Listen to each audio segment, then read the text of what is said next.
बिस्मिल्लाहिर्रहमानिर्रहीम। अस्सलामुअलैकुम। आज मैं बयान करूँगा कि मुसलमानों की 800 साला कामयाब हुकूमत का क्या राज था। मुसलमानों की 800 साला कामयाब हुकूमत का ये भी एक राज था कि एक दिन कुतुबुद्दीन ऐबक शिकार खेल रहे थे।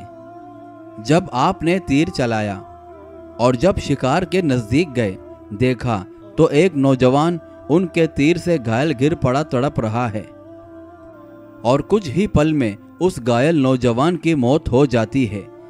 पता करने पर मालूम हुआ कि वो पास ही के एक गांव में रहने वाले बुजुर्ग का इकलौता सहारा था।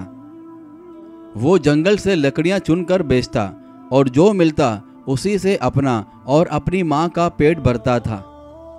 कुतुबुद्दीन ऐबक उसकी माँ के पास गया, बताया कि उसके तीर से गलती से उसके बेटे की मौत हो गई। माँ रोते रोते बेहोश हो गई। फिर कुतुबुद्दीन ने खुद को काजी के हवाले किया और अपना जुर्म बताते हुए अपने खिलाफ मुकदमा चलाने की आज़ादी दी।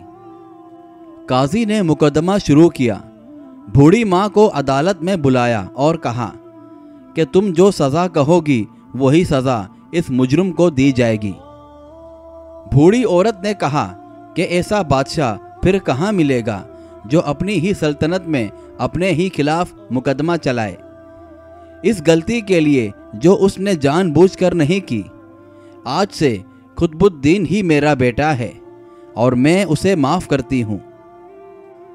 और काजी ने कुतुबुद्दीन को बरी कर दिया और कहा कि अगर तुमने अदालत में ज़रा भी अपनी बादशाहत दिखाई होती तो मैं उस बुढ़िया के हवाले ना करके खुद ही सख्त सज़ा देता।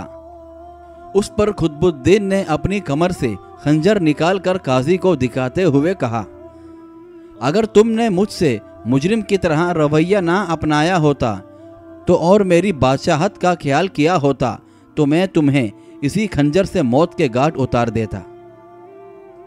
बहरहाल ये है असल हुक्मरानी, बादशाहत व इंसाफ, और यही है इस्लाम की तालीमात।